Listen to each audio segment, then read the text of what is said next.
Hello friends, मैं इंद्रजीत आपके अपने YouTube चैनल एग्जाम द्वार में आप सभी का स्वागत करता हूं। मैं हाजिर हूं फिर से एक नए सेशन में और इसमें हम बात करेंगे बिहार शिक्षक बहाली जो बीपीएससी के थ्रू होने वाली, बीपीएससी के माध्यम से होने वाली है। उसमें जो बिहार स्पेशल जीके जीएस के जितने भी प्रश्न पूछे जाएंगे, चाहे वो 1 से 5 के लिए हो, चाहे 6 से 8 के लिए हो, या फिर वो 9, 10 और 11, 12 के लिए हो, इन सभी में जीके जीएस के प्रश्न पूछे जाएंगे। वो भी बिहार बीपीएससी एग्जाम लेगी तो बीपीएससी एग्जाम लेती है तो बिहार स्पेशल जरूर पूछे जाएंगे। इसलिए उनके लिए जो बिहार के इस एग्जाम में बैठने वाले हैं उनके लिए बिहार स्पेशल जीके जीएस के लिए सीरीज चल रहा है। पहला वीडियो आ चुका है, आपने अभी तक नहीं देखा तो जरूर देख लीजिए, और आज ये दूसरा सेशन है। तो चलिए शुरुआत करते हैं बिना टाइम वेस्ट किए। अगर आप चैनल पर नए हैं तो सबसे पहले चैनल को सब्सक्राइब कर ले, और चलिए शुरुआत करते हैं। अगर वीडियो अच्छा लगे तो लाइक और शेयर भी जरूर करिएगा। चैनल को जरूर सब्सक्राइब कर ले ताकि आपको रोज़ नोटिफिकेशन मिलता रहे इस वीडियो का।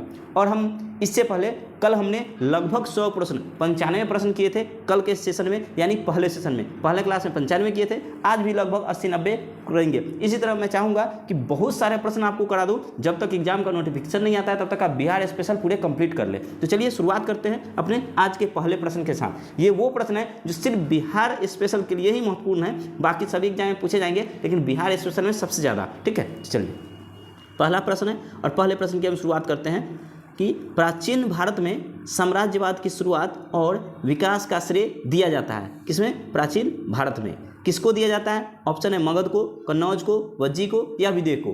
तो प्राचीन भारत में साम्राज्यवाद की शुरुआत और विकास का श्रेय दिया जाता है किसको? ये दिया जाता है ऑप्शन ए मगध को। ठीक है, प्राचीन भारत में सबसे पहले साम्राज्यवाद की शुरुआत कहाँ से हुआ था? मगध से हुआ था। ऑप्शन ए इसका सही आंसर है। चलिए अगला प्रश्न देखते हैं। अगला प्रश्न है हमारा, मगध राज्य की आरंभिक राजधानी थी। मगध राज्य की आरंभिक राजधानी कहाँ थी? गिरिब्रज यानी राजगीर और राजगिरी, पाटलिपुत्र, वैशाली या गया। तो मगध, देखिए ये आप देख सकते हैं कब पूछा गया ये प्रश्न। ये शिक्षक नियुक्ति 1996 का प्रश्न है। ये देख सकते हैं शिक्षक नियुक्ति 1996। ये बीपीएससी के लिए ही स्पेशल है। जब बीपीएससी 1996 में एग्जाम 1992, 93, 94, 95 ऐसे 96 लिया था तब ये प्रश्न पूछा गया था। ये देख सकते हैं। ठीक है, चलिए तो बीपीएससी के लिए एग्जाम है स्पेशल। फिर से बीपीएससी लेना शुरू कर देगी इस बार से 7वां चरण से। तो काफ़ी इंपॉर्टेंट सेशन चल रहा है, सेशन को छोड़ना नहीं है, बिल्कुल अंत तक देखना। आपके 10 से 15 नंबर आराम से पक्के हो जाएंगे। ठीक है, चलिए आगे देखते हैं।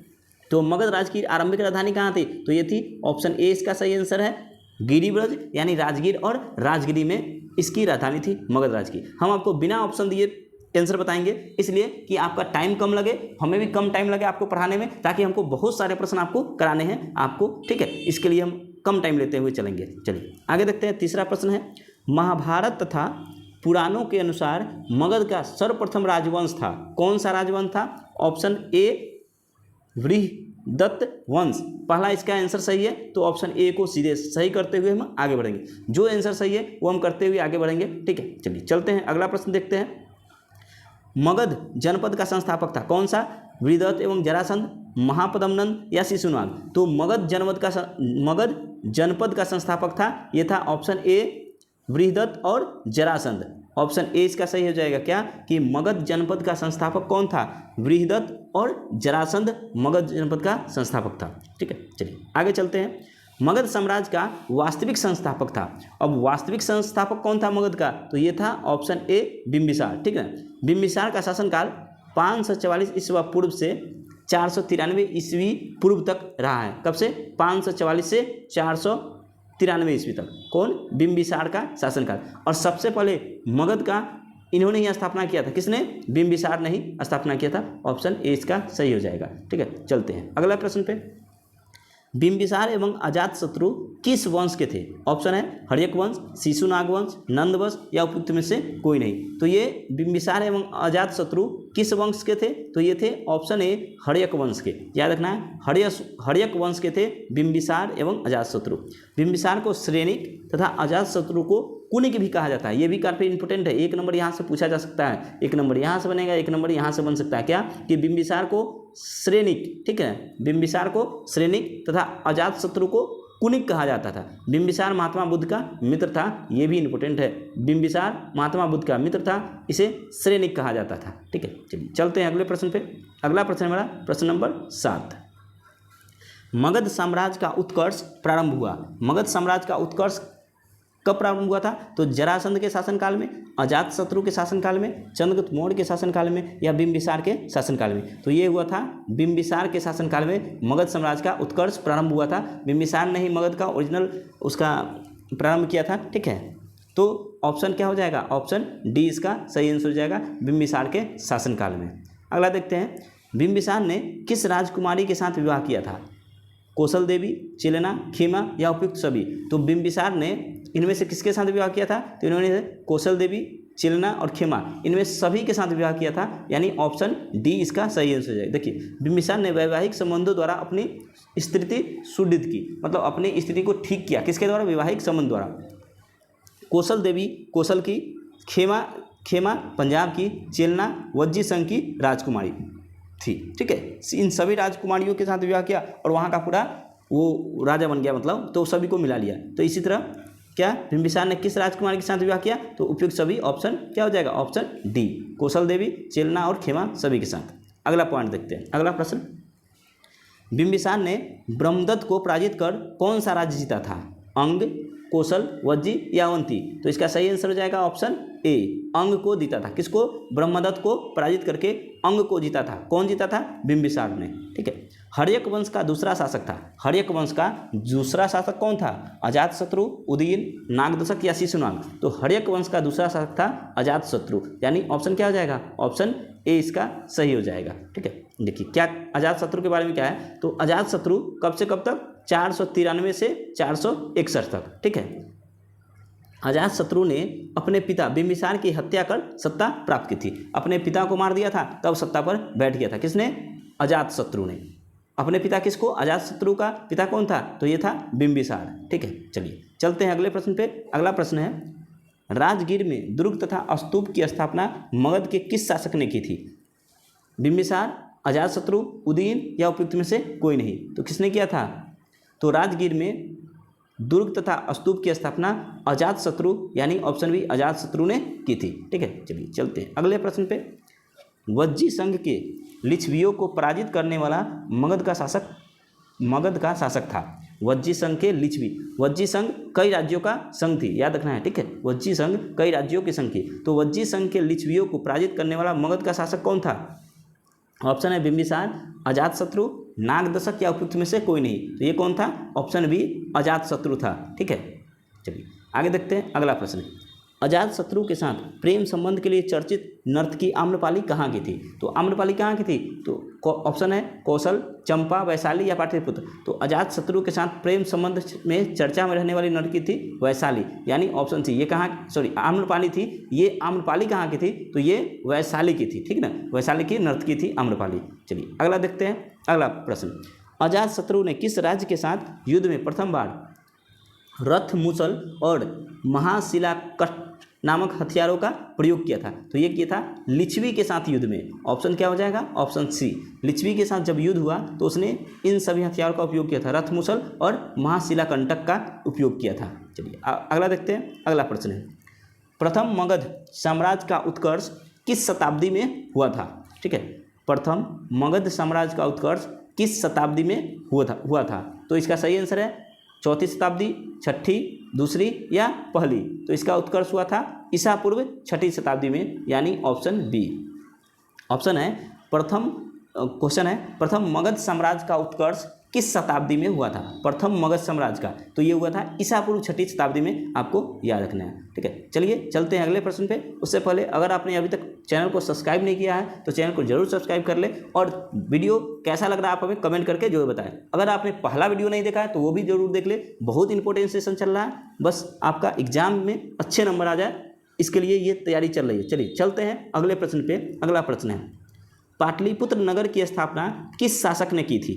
ऑप्शन है बिंबिसार, उदयन, अजातशत्रु या नागदशक? तो पाटलिपुत्र नगर की स्थापना किसने किया था? ये किया था उदयन ने। ऑप्शन क्या हो जाएगा? ऑप्शन बी इसका सही हो जाएगा कि ऑप्शन बी उदयन ने किया था। अब पढ़ते हैं उदयन के बारे में। तो अजातशत्रु के बाद उदयन मगध की गद्दी पर बैठा, उसे उदयभद्र भी कहा गया है। ठीक है, अजातशत्रु के बाद कौन बैठा था? उदयन, उसी ने पटना नगर की स्थापना की थी। चलते हैं अगले प्रश्न पे। किस राजा ने पाटलिपुत्र को सर्वप्रथम मगध की राजधानी बनाया? तो मगध की राजधानी किसने बनाया था? तो ये बनाया था उदी ने मगध की राजधानी किसको बनाया है? पाटलिपुत्र। अब पाटलिपुत्र को क्या कहते हैं? अब पाटलिपुत्र का नाम है पटना। तो इसको किसने अपना राजधानी बनाया था? ये बनाया था उदीन ने। उदीन ने ही पाटलिपुत्र की स्थापना की थी और उसी ने उसे राजधानी बनाया, याद रखना है। किसने?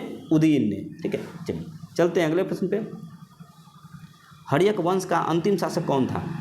ऑप्शन है उदीन, नागदशक, अनिरुद्ध या मुंडक। तो हर्यक वंश का अंतिम शासक था नागदशक, यानी ऑप्शन क्या हो जाएगा? ऑप्शन बी इसका सही आंसर हो जाएगा। अगला प्रश्न देखते हैं। हर्यक वंश के उपरांत मगध पर किस वंश की सत्ता स्थापित हुई? शिशुनाग वंश, नंद वंश, मौर्य वंश या उपयुक्त में से कोई नहीं। तो हर्यक वंश के उपरांत मगध पर शिशुनाग वंश की स्थापना हुई। ठीक ना, ऑप्शन क्या हो जाएगा? ऑप्शन ए इसका सही आंसर है। चलते हैं अगले प्रश्न पे।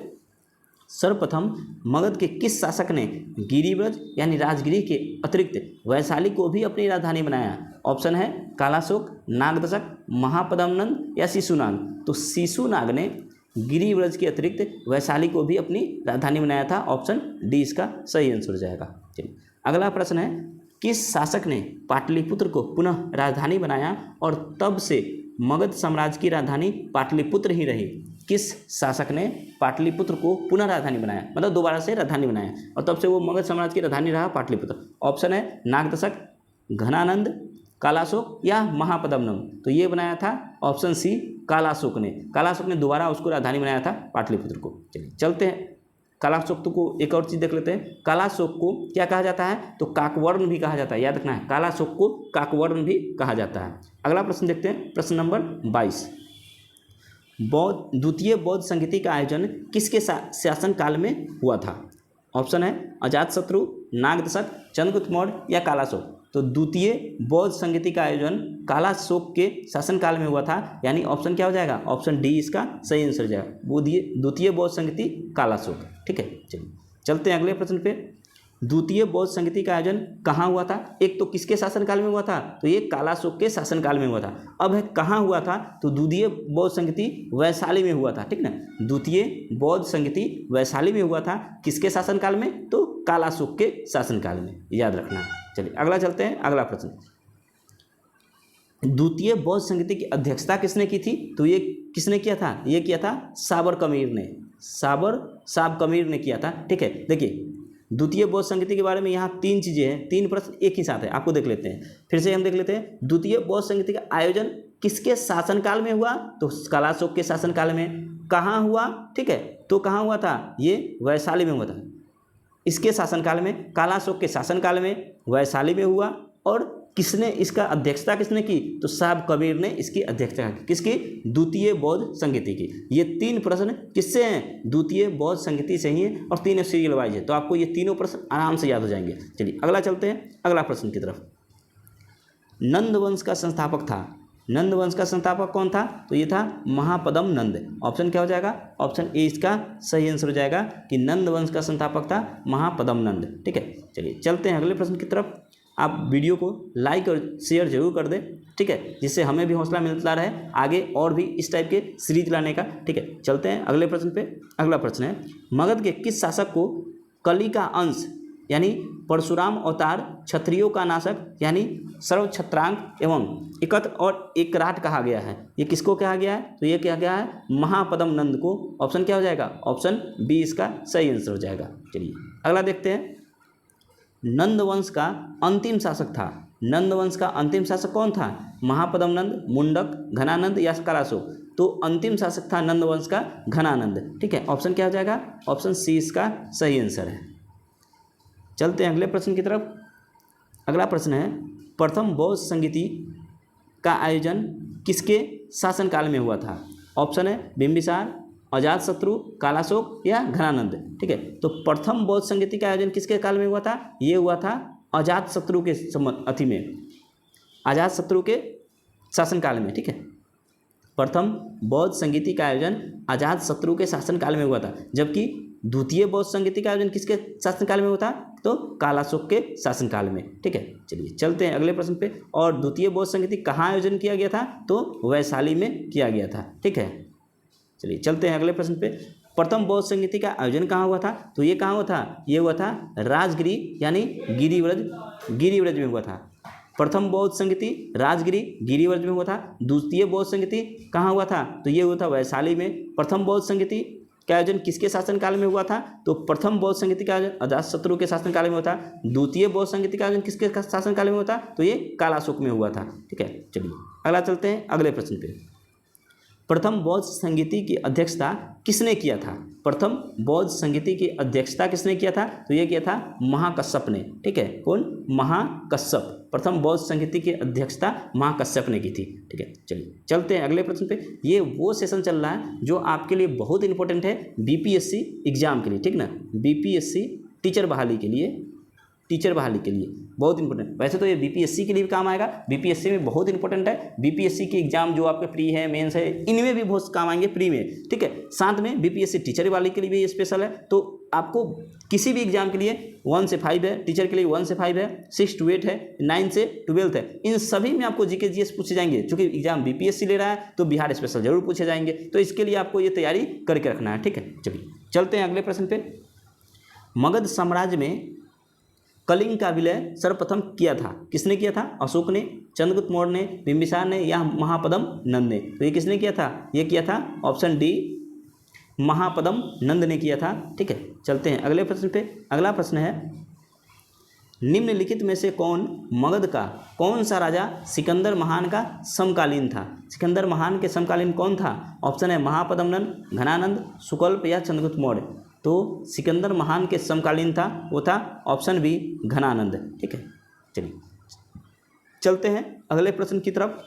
निम्नलिखित में से किस राजा ने पाटलिपुत्र को बचाया था? पाटलिपुत्र को किसने बताया था? हमने ऊपर बताया था कि पाटलिपुत्र की नगर की स्थापना किसने की थी, आपको बताया था, याद है तो बताइए, कमेंट कीजिए। उदयन ने की थी। ठीक है, सेम वही क्वेश्चन आया है। ठीक है, तो किसने किया था? ये देख सकते हैं, सेम क्वेश्चन है, पूछा गया क्वेश्चन है, बीपीएससी में पूछा गया है। आपको बीपीएससी टीचर वाली जो भी है उसके लिए ये काफ़ी इंपॉर्टेंट सेशन चल रहा है।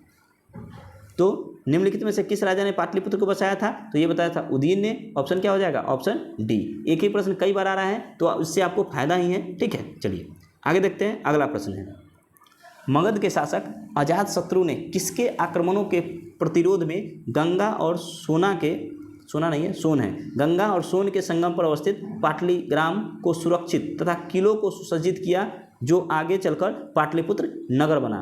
तो किसके शासनकाल में? ठीक है, ऑप्शन है यूनानियों के, डिट्रियस के, वैशाली के वृज्जियों के या फिर अंग शासकों के? तो वैशाली के वृज्य। ठीक है, वैशाली के वृज्जियों के शासनकाल में ऐसा हुआ था। ठीक है, चलिए अब चलते हैं मौर्य साम्राज्य की तरफ। मौर्य साम्राज्य से जो भी प्रश्न बन पाएंगे वो हम देखेंगे। ये बिहार में जो भी है वो सारे बिहार स्पेशल के लिए ये जीके क्लास चल रहा है। अगर आपने अभी तक सेशन को ज्वाइन नहीं किया है तो सेशन को ज्वाइन कर ले, चैनल को सब्सक्राइब जरूर कर ले। ठीक है, चलते हैं अगले प्रश्न पे। अगला प्रश्न देखते हैं, मौर्य साम्राज्य का संस्थापक कौन था? ऑप्शन है बिंदुसार, अशोक, घनानंद या चंद्रगुप्त मौर्य। तो मौर्य साम्राज्य का संस्थापक कौन था? ये था चंद्रगुप्त मौर्य मौर्य साम्राज्य का संस्थापक था। ऑप्शन डी इसका सही आंसर हो जाएगा। अगला प्रश्न देखते हैं। अगला प्रश्न है, मौर्य साम्राज्य की राजधानी थी, कहाँ थी? राजगिरी, पाटलिपुत्र, कन्नौज या वैशाली? तो मौर्य साम्राज्य की राजधानी थी पाटलिपुत्र, यानी अब का क्या है? अब का पटना। ठीक है, तो ऑप्शन क्या हो जाएगा? ऑप्शन बी इसका सही आंसर हो जाएगा। चलिए चलते हैं अगले प्रश्न पे। चंद्रगुप्त मौर्य ने मगध की सत्ता किसकी सहायता से प्राप्त की थी? किसने? चंद्रगुप्त मौर्य ने। ऑप्शन है चाणक्य, यानी चाणक्य का दूसरा नाम क्या है? विष्णुगुप्त। ठीक है, चाणक्य को ही विष्णुगुप्त कहा जाता है। चाणक्य या विष्णुगुप्त, धनानंद, मेगास्थनीज या फिर सेल्युकस। तो चंद्रगुप्त मौर्य को सत्ता किसके कारण मिला था? किसकी सहायता से मिला था? तो ये मिला था ऑप्शन ए, चाणक्य की सहायता से, यानी विष्णुगुप्त की सहायता से। अगला प्रश्न है, मौर्य साम्राज्य की स्थापना हुई थी। मौर्य साम्राज्य की स्थापना कब हुई थी? देखिए, मौर्य साम्राज्य की स्थापना कब हुई थी? तो मौर्य साम्राज्य की स्थापना ऑप्शन बी 320 ईसा पूर्व हुई थी। ठीक है, 320 ईसा पूर्व, यानी ऑप्शन क्या हो जाएगा? ऑप्शन बी, मौर्य साम्राज्य की स्थापना 320 ईसा पूर्व हुई थी। यूनानी दूत मेगास्थनीज किसके दरबार में पाटलिपुत्र आया था? तो यह था चंद्रगुप्त मौर्य के दरबार में। ठीक है, मेगास्थनीज चंद्रगुप्त मौर्य, MC यानी चंद्रगुप्त MCM चंद्रगुप्त मौर्य। ठीक है, चंद्रगुप्त मौर्य मेगास्थनीज किसके दरबार में आया था? तो चंद्रगुप्त मौर्य के दरबार में आया था, यानी ऑप्शन क्या हो जाएगा? ऑप्शन डी इसका सही हो जाएगा। अगला है, मेगास्थनीज का पाटलिपुत्र आगमन हुआ था, कब हुआ था? ऑप्शन है 311, 315, 320 या 305। तो मेगास्थनीज का पाटलिपुत्र कब आना हुआ था? ये आया था 315 ईस्वी में, ऑप्शन बी। और किसके दरबार में आया था? तो चंद्रगुप्त मौर्य के दरबार में आया था। कौन? मेगास्थनीज। म से मेगास्थनीज, म से चंद्रगुप्त मौर्य के दरबार में आया था। कब आया था? 315 में। अगला प्रश्न देखते हैं, चंद्रगुप्त मौर्य के दरबार में मेगास्थनीज को भेजने वाला शासक कौन था? तो ये किसने भेजा था? ऑप्शन है सिकंदर, सिलुकस, डिमेट्रियस या डिमोक्सिस। तो ये भेजा था, किसने भेजा था? ये भेजा था सिलुकस ने, यानी ऑप्शन बी। चंद्रगुप्त मौर्य के दरबार में मेगास्थनीज को किसने भेजा था? सिलुकस ने भेजा था। ठीक है, ऑप्शन बी इसका सही आंसर हो जाएगा। अगला प्रश्न देखते हैं, किस शासक के शासनकाल के समय मगध पर 12 वर्षों का भीषण अकाल पड़ा था? उस समय का शासक कौन था? ऑप्शन है अशोक, उदयन, अजातशत्रु या चंद्रगुप्त मौर्य। तो इसका सही आंसर क्या हो जाएगा? चंद्रगुप्त मौर्य, डी ऑप्शन इसका सही। किस शासक के शासनकाल के समय 12 वर्षों का भीषण अकाल पड़ा? तो ये पड़ा था चंद्रगुप्त मौर्य के शासनकाल में। ठीक है, चलिए अगला देखते हैं, चंद्रगुप्त मौर्य का प्रधानमंत्री था। चंद्रगुप्त मौर्य का प्रधानमंत्री कौन था? तो ये था चाणक्य। ठीक है, चाणक्य चंद्रगुप्त मौर्य का प्रधानमंत्री था। अगला प्रश्न देखते हैं, अगला प्रश्न है, किससे मुक्ति दिलाने के कारण चंद्रगुप्त मौर्य को भारत का मुक्तिदाता कहा जाता है? ठीक है, भारत का मुक्तिदाता याद रखना है, काफ़ी इंपॉर्टेंट है ये। चंद्रगुप्त मौर्य को किससे मुक्ति दिलाने के कारण भारत का मुक्तिदाता कहा जाता है? तो किससे उन्होंने दिलाया था? तो उन्होंने यूनानियों से दिलाया था। ऑप्शन बी इसका सही आंसर है। यूनानियों से मुक्ति दिलाने के कारण चंद्रगुप्त मौर्य को भारत का मुक्तिदाता कहा जाता है। अगला प्रश्न देखते हैं, वह स्रोत जिसमें पाटलिपुत्र के प्रशासन का वर्णन उपलब्ध है वह है, क्या है? दिव्य विहान, अर्थशास्त्र, इंडिका या अशोक के शिलालेख। जिसमें पाटलिपुत्र के प्रशासन का वर्णन है। चंद्रगुप्त मौर्य के दरबार में कौन था? कौटिल्य था। कौटिल्य ने एक पुस्तक लिखी थी, किसका नाम था? उसका नाम हमें कमेंट करके आप जरूर बताएं। चंद्रगुप्त मौर्य की कौटिल्य के पुस्तक का नाम क्या है? ठीक है, चलिए अब यहाँ क्वेश्चन क्या है, पाटलिपुत्र के प्रशासन का वर्णन उपलब्ध है वह है क्या? इंडिका में, ऑप्शन सी आंसर हो जाएगा इसका। ठीक है, चलिए चलते हैं अगले प्रश्न पे। अगला प्रश्न देखते हैं, अगला प्रश्न है, नंद वंश के पश्चात मगध का किस राजवंश ने शासन किया? मगध पर किस राजवंश ने शासन किया? तो नंद वंश के बाद किसने शासन किया था? ये किया था मौर्य ने, यानी ऑप्शन ए इसका सही आंसर हो जाएगा। अगला देखते हैं, अगला प्रश्न है, मेगास्थनीज की पुस्तक का नाम क्या है? ऑप्शन है अर्थशास्त्र, ऋग्वेद, पुराण या इंडिका। तो इंडिका किसकी पुस्तक है? तो ये मेगास्थनीज की पुस्तक है, यानी ऑप्शन क्या हो जाएगा? Option D. मेगास्थनीज की पुस्तक का नाम क्या है? इंडिका, ऑप्शन बी इसका, डी इसका सही आंसर हो जाएगा। अर्थशास्त्र के लेखक हैं, कौन है अर्थशास्त्र के लेखक? अभी हमने आपसे पूछा था कि कौटिल्य की पुस्तक का नाम क्या है, आपको कमेंट करने के लिए कहा था, क्या आपने कमेंट किया? कौटिल्य के पुस्तक का नाम क्या है? अर्थशास्त्र। ये देख सकते हैं, अर्थशास्त्र के लेखक है, यहाँ उल्टा पूछ दिया, अर्थशास्त्र के लेखक है, क्या है? कौटिल्य। ऑप्शन क्या हो जाएगा? बी। कौटिल्य को ही क्या और किन किन नाम से जानते हैं? कौटिल्य का नाम ही है चाणक्य और कौटिल्य का नाम ही है विष्णुगुप्त। ठीक है, कौटिल्य भी नाम है, चाणक्य भी नाम है और विष्णुगुप्त भी नाम है। ये तीनों नाम एक ही के हैं। ठीक है, कौटिल्य, चाणक्य और विष्णुगुप्त, और इन्होंने एक पुस्तक लिखा था, क्या नाम था उसका? अर्थशास्त्र। चलिए चलते हैं अगले प्रश्न की तरफ। अगला प्रश्न है, पाटलिपुत्र की शासन व्यवस्था का विस्तृत वर्णन किस विदेशी यात्री के वृत्तांत में मिलता है? ऑप्शन है स्ट्रेबो, फाहियान, मेगास्थनीज या युवांगचुआंग। तो पाटलिपुत्र की शासन व्यवस्था का विस्तृत वर्णन किसके किताब में मिलता है? ये मिलता है ऑप्शन सी मेगास्थनीज। और मेगास्थनीज ने कौन सी पुस्तक लिखी थी? अभी हमने ऊपर प्रश्न में बताया था, कौन सी पुस्तक लिखी थी? आप हमें जरूर बताएं। ठीक है, मेगास्थनीज ने कौन सी पुस्तक लिखी थी? कमेंट करें। तो ये लिखा था इन्होंने, जल्दी बताएं, इंडिका। ठीक है, याद रखना है आपको कि इन्होंने कौन सी पुस्तक लिखी थी? इंडिका। चलिए आगे चलते हैं, अगला प्रश्न देखते हैं। अगला प्रश्न है, चंद्रगुप्त मौर्य के उपरांत मौर्य साम्राज्य का शासक बना, चंद्रगुप्त मौर्य के बाद कौन शासक बना? ऑप्शन है अशोक, बिंबिसार, तिबर या बिंदुसार। तो चंद्रगुप्त मौर्य के बाद वहाँ का शासक कौन बना? ये बना था बिंदुसार, यानी ऑप्शन डी इसका सही आंसर हो जाएगा। अगला देखते हैं, अगला प्रश्न है, किस मौर्य शासक के दरबार में आजीवक भविष्यवक्ता पिंगलस रहता था? ऑप्शन है चंद्रगुप्त मौर्य, बिंदुसार, तिबर या अशोक। तो इसका सही आंसर क्या हो जाएगा? Option B Bindusar. ठीक है, बिंदुसार। चंद्रगुप्त मौर्य के बाद का शासक कौन बना था? बिंदुसार बना था। ठीक है, चंद्रगुप्त मौर्य के बाद शासक उसका वहाँ का बिंदुसार बना। अशोक द्वारा अपने पड़ोसियों के साथ मैत्रीपूर्ण संबंधों का उल्लेख मिलता है।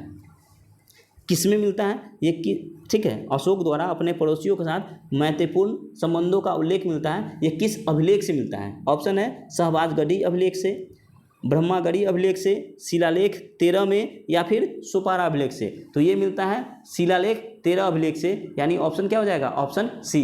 इससे ये साबित होता है कि अशोक का पड़ोसियों के साथ अच्छा संबंध था। ठीक है, ये किससे मिलता है? शिलालेख 13 अभिलेख से मिलता है। ऑप्शन सी इसका सही आंसर हो जाएगा। अगला प्रश्न देखते हैं, तृतीय बौद्ध संगीति का आयोजन किसके शासन में हुआ था? ठीक है, तृतीय बौद्ध संगीति का आयोजन किसके शासनकाल में हुआ था? ऑप्शन है चंद्रगुप्त मौर्य के, बिंदुसार, कनिष्ठ या अशोक के। तो तृतीय बौद्ध संगीति का आयोजन अशोक के शासनकाल में हुआ था। ऑप्शन क्या हो जाएगा? ऑप्शन डी इसका सही आंसर हो जाएगा।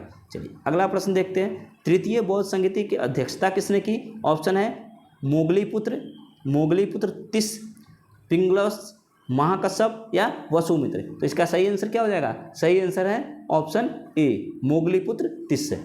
चलिए चलते हैं अगले प्रश्न पे, तृतीय बौद्ध संगीति का आयोजन कहाँ हुआ था? तो ये हुआ था पाटलिपुत्र में। ठीक है, क्या हो जाएगा? ऑप्शन डी, तृतीय बौद्ध संगीति का आयोजन कहाँ हुआ था? ये हुआ था पाटलिपुत्र में। ठीक है, चलिए चलते हैं अगले प्रश्न पे। हमारा अगला प्रश्न है, तृतीय बौद्ध संगीति का आयोजन कब हुआ था? ठीक है, कहाँ हुआ था? तो पाटलिपुत्र में। कब हुआ था? तो तृतीय बौद्ध संगीति का आयोजन कब हुआ था? ऑप्शन है 251, 269 यानी 269, 234, 234 यानी में कोई नहीं। तो ये कहाँ हुआ था? ये हुआ था, कब हुआ था? 251 में। ठीक है, 251 में हुआ था। ऑप्शन क्या हो जाएगा? Option A. और तृतीय बौद्ध संगीति का आयोजन कहाँ हुआ था? तो ये हुआ था पटना में। याद रखना, तृतीय बौद्ध संगीति पटना में हुआ था। कब हुआ था? 251 ईसा पूर्व में हुआ था। चलिए चलते हैं अगले प्रश्न पे। आज का जो हमारा सेशन चल रहा है ये क्लास दूसरा है। ठीक है, इससे पहले एक क्लास आ चुके हैं special GK, Bihar special GK BPSC के थ्रू जो टीचर की बहाली होने वाली है उसके लिए, साथ ही जो भी एग्जाम है बीपीएससी जो भी एग्जाम लेती है उसमें भी आपको बिहार स्पेशल से हर बार प्रश्न पूछे जाते हैं। तो काफ़ी इंपॉर्टेंट सेशन है, चैनल को जरूर सब्सक्राइब कर ले। हम जो मेहनत कर रहे हैं वो आप सब्सक्राइब के रूप में ही हमें दे सकते हैं, तो इतना प्यार हमें दीजिए चैनल को सब्सक्राइब करके। ठीक है, बीपीएससी के थ्रू टीचर बहाली के लिए स्पेशल है ये। आपका एग्जाम कोई भी हो 1 से 5 के, अगर जैसा कि अभी तक कहा गया है कि सभी पेपर एक ही दिन होंगे और एक दिन में कौन से एग्जाम में किस शिफ्ट में होंगे वो बात की बात है, अभी नोटिफिकेशन भी नहीं है। लेकिन जो भी एग्जाम होगा या तो आप 1 से 5 के शिक्षक बनने वाले हो, या आप 6 से 8 के शिक्षक बनने वाले हो, या 9 से 12 के शिक्षक बनने वाले हो, इन सभी में आपको जीके जीएस बिहार स्पेशल पूछा जाएगा। उसके लिए ये सीरीज चल रही है। अगर आपने अभी तक ज्वाइन नहीं किया है तो ज्वाइन कर ले। ज्वाइन करने के लिए आपको सिर्फ चैनल को सब्सक्राइब करना है, नोटिफिकेशन में के लिए बेल आइकन को प्रेस कर देना है। चलिए चलते हैं अगले प्रश्न की तरफ और देखते हैं अगला प्रश्न है, किस मौर्य शासक ने कलिंग पर विजय प्राप्त की थी? ऑप्शन है चंद्रगुप्त मौर्य, बिंदुसार, अशोक या उपयुक्त सभी। तो किसने शासन किया था? तो ऑप्शन सी, कलिंग पर विजय प्राप्त किया था किसने? ऑप्शन सी, अशोक ने। ठीक है, चलिए चलते हैं अगले प्रश्न की तरफ। अगला प्रश्न है, किस युद्ध में हुए भारी तबाही तथा जान मान की हानि को देखकर अशोक का हृदय परिवर्तन हुआ और उसने युद्ध नीति त्याग कर धम्म नीति की घोषणा की थी? वो किस युद्ध में हुआ था? तो वो हुआ था कलिंग युद्ध में, यानी ऑप्शन ए इसका सही आंसर है कि कलिंग युद्ध के बाद, ठीक है, कलिंग युद्ध के बाद अशोक ने मारधार, लूटपाट, ये मारधार की नीति खत्म कर दिया था। ठीक है, उसके बाद उसने कौन सा, उसके बाद धम्म नीति को अपना लिया था। ठीक है, चलिए चलते हैं अगला प्रश्न पे। अशोक का धम्म क्या था? नैतिकता, नैतिक आचार संहिता। ठीक है, अशोक का धम्म क्या था? नैतिक आचार संहिता। ऑप्शन क्या हो जाएगा? ऑप्शन ए इसका सही आंसर हो जाएगा। चलिए अगला चलते हैं, मौर्य साम्राज्य का केंद्रीय न्यायालय कहाँ स्थित था? ऑप्शन है सुवर्णगिरी, पाटलिपुत्र, अवंती या वैशाली। तो इसका सही आंसर क्या हो जाएगा? Pataliputra, option B. मौर्य साम्राज्य का केंद्रीय न्यायालय पाटलिपुत्र जो अब पटना में है स्थित है। ठीक है, अब पटना कहलाता है पाटलिपुत्र का। अब है अगला प्रश्न, अशोक ने अपने धम्म यात्रा के अंतर्गत सर्वप्रथम किस जगह की यात्रा की थी? ऑप्शन है लुम्बिनी, कुशीनगर, बोधगया या वैशाली। तो अशोक ने अपने धम्म यात्रा के दौरान सबसे पहले कहाँ यात्रा किया था? वो बोधगया में यात्रा किया था, बोधगया का यात्रा किया था। ठीक है, चलिए चलते हैं अगले प्रश्न पे। बोध गया, यानी ऑप्शन सी। अगले प्रश्न चलते हैं। अगला प्रश्न है, अशोक ने अपने धम्म यात्रा के अंतर्गत बोध गया की यात्रा अपने राज्याभिषेक के किस वर्ष में की थी? ऑप्शन है 9वें वर्ष, 10वें वर्ष, 11वें वर्ष या 7वें वर्ष। बहुत इंपॉर्टेंट क्वेश्चन है, ये बहुत बार पूछा गया है, ठीक है। तो किस वर्ष में किया था? तो उन्होंने 10वें वर्ष में किया था। कहाँ की यात्रा? बोध गया का यात्रा। अशोक ने अपने राज्याभिषेक के 10वें वर्ष में बोध गया का यात्रा किया था, वो धम्म यात्रा के दौरान, ठीक है। चलिए चलते हैं अगले प्रश्न पे। अशोक के स्तंभ लेख बिहार के किस जिले से प्राप्त हुए हैं? भागलपुर, कैमूर, चंपारण या छपरा? तो अशोक के स्तंभ लेख बिहार के चंपारण से प्राप्त हुए हैं। ऑप्शन क्या हो जाएगा? ऑप्शन सी इसका सही आंसर हो जाएगा, ठीक है। अशोक के स्तंभ लेख बिहार के कहाँ से? चंपारण से, ठीक है। चलते हैं। अगला प्रश्न है, बिहार से प्राप्त होने वाले अशोक के स्तंभ लेख नहीं है, कौन सा नहीं है ये बताना है। लौरिया अरेराज बिहार से है, लौरिया नंदनगढ़ बिहार से, रामपुरवा बिहार से। तो कौन सा नहीं है बिहार से जो प्राप्त हुआ है? वह है रुम्मन देवी, ठीक ना। रुम्मन देवी ये बिहार से नहीं है, रुम्मन देवी, ठीक है। ऑप्शन क्या हो जाएगा? ऑप्शन सी इसका सही आंसर हो जाएगा। चलिए चलते हैं अगले प्रश्न पे। अशोक के समय मौर्य साम्राज्य में 5 प्रांत का उल्लेख मिलता है। अशोक के समय मौर्य साम्राज्य में 5 प्रांत का उल्लेख मिलता है, जिनमें से एक प्राची या प्राची प्रांत पूर्वी प्रदेश की राजधानी थी। वो कौन थी? ऑप्शन डी पाटलिपुत्र, ठीक है। इसका आंसर क्या हो जाएगा? Option D Pataliputra. अगला देखते हैं। अगला प्रश्न है, पाटलिपुत्र में स्थित चंद्रगुप्त का महल मुख्यतः बना था, किस चीज़ का बना था? तो ये लकड़ी का बना था, ठीक है। पाटलिपुत्र यानी पटना में स्थित चंद्रगुप्त का महल किस चीज़ का बना था? ये लकड़ी का बना था, यानी ऑप्शन सी इसका सही आंसर हो जाएगा, ठीक है। तो आज का ये सेशन कैसा लगा आप हमें कमेंट करके ज़रूर बताएं और चैनल को ज़रूर सब्सक्राइब कर ले। हम आपको ऐसे ही बहुत सारे इंपॉर्टेंट, अगर अच्छा लगा तो कमेंट कर दें, नहीं लगा तो भी आप लाइक और डिसलाइक भी कर सकते हैं, कोई दिक्कत नहीं है। बस कमेंट करके सेशन जरूर देखें, क्योंकि सेशन से आपको बहुत फ़ायदा होने वाला है। और वीडियो को लाइक शेयर जरूर कर दें। हम आपसे फिर मिलेंगे नेक्स्ट वीडियो में, काफ़ी इंपॉर्टेंट सेशन लाते रहेंगे। तो मिलते हैं नेक्स्ट सेशन में, तब तक के लिए जय हिंद, जय भारत।